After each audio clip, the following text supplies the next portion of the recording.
Sinapit ni Mr. Kobe Paras pagkatapos mag-rant ng kanyang inalaban kay Kaylin Alcantara. Abay lumabas na. But before that, if you haven't subscribed yet to my YouTube channel, please don't forget to like, share, and subscribe at hit mo na rin ang notification bell for more showbiz updates. Bago tayo of course magpatuloy sa ating updates for today's video, nais kong pasalamatan kayo for always watching and trusting this channel. Thank you so much sa inyong palagi ang panonood at palagi ang pagsubaybay sa mga updates po natin. Maraming salamat po. And ngayong araw, let's talk about this one dahil hanggang sa ngayon ay pinag-uusapan pa rin ang ilan sa mga issue nitong si Kaylin at si Kobe Paras dahil matapos mag-post si Miss Kaylin Alcantara sa kanyang IG account na kung saan nagpapasalamat siya for million followers, meron na siyang 4.5 followers pagkatapos nga ng controversial issue patungkol sa hiwalayan nila ni Mr. Kobe Paras. Bagong post si Kaylin Alcantara, umani agad ito ng maraming views at kasabay ng kasagsagan ng kanyang issue ay samot-sari pa rin po ang naglalabasang mga news kahit na tila bagam na nahimik na itong si Miss Jackie Forster sa lahat ng kanyang mga parinig. At ganon din naman si Mr. Kobe Paras.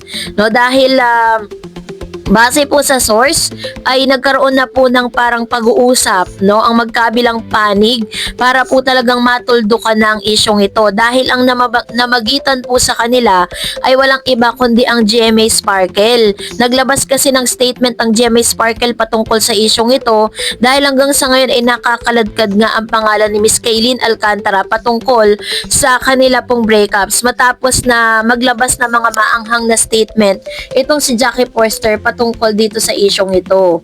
So, tila baga suko na nga si Miss Kaylin Alcantara dito po sa isyong ito dahil gusto na lamang ni Miss Kaylin na mag-move on.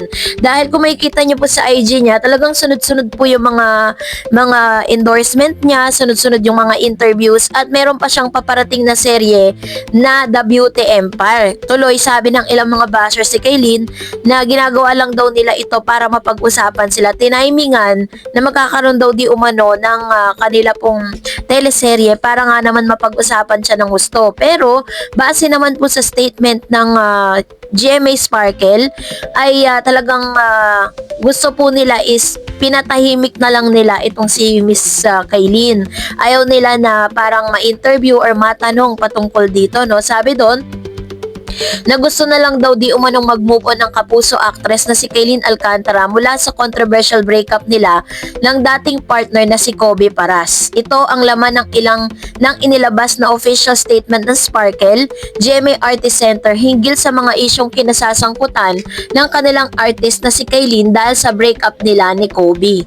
Nag-issue ng official na pahayag ang Sparkle matapos maglabas ng video ang nanay ni Kobe na si Jackie Forster tungkol sa mga nalalaman niya kung bakit naghiwalay ang celebrity couple.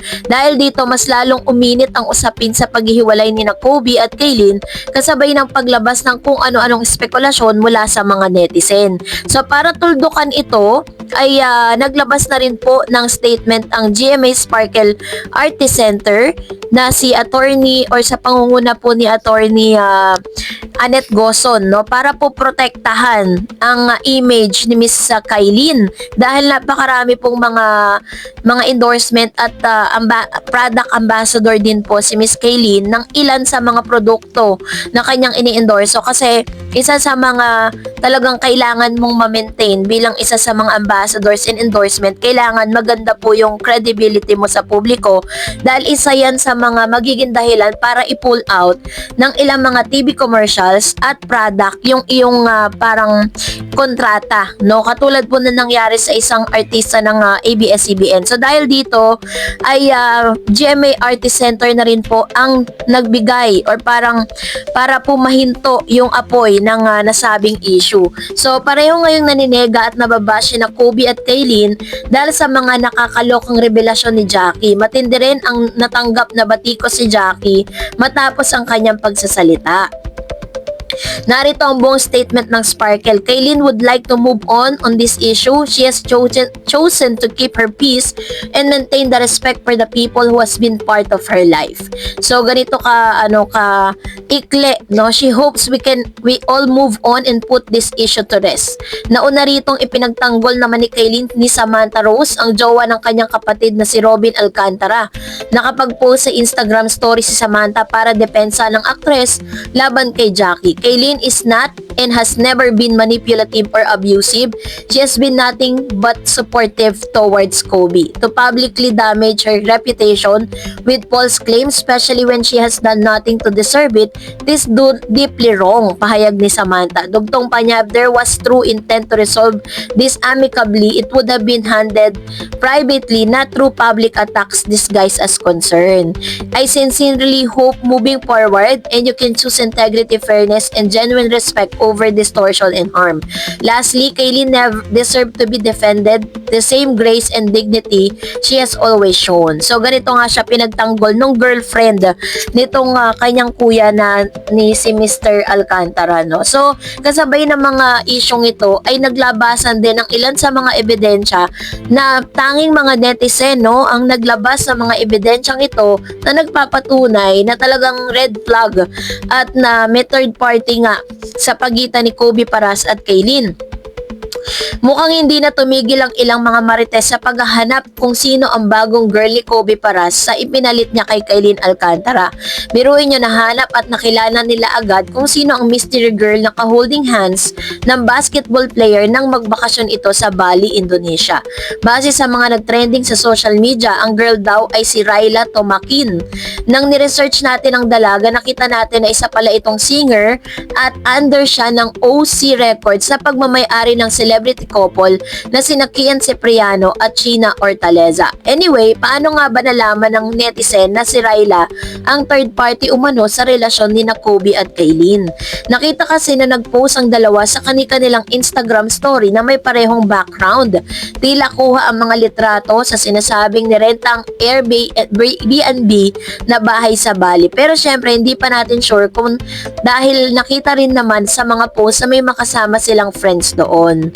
So, ngayon pa man, marami na ang bumatikos at nambabash ngayon kay Ryla, pati na rin kay Kobe. Narito ang ilan sa mga komento ng mga netizen. Yun ang nakakagigil na babae. Yang alam niyang may girlfriend yung agoy. Ito naman si girl, panay dikit or sabihin na natin, dinikitan siya ng guy. Still, sana as a woman, nag-back off na agad siya. Respeto na lang dun sa girlfriend ng guy. Hays kainis. Grabe, sabi niya. Gusto din ni Ryla talaga na ma-issue siya, kaya nag-my day din siya. Grabe, parang nagpalit lang ng damit si boy, bilis palitan si Kaylin. Hate ko talaga ang babaeng pumapatol kahit alam naman na may jowa. Hindi din yan sa'yo magtatagal, girl.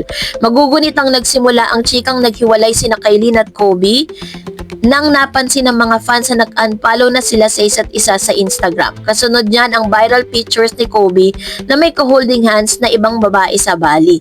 Bukod pa riyan ay may mga nakarating din kay Kaylin na nagdadala ng babae sa private room ang basketball player na ikinagalit ng Kapuso star.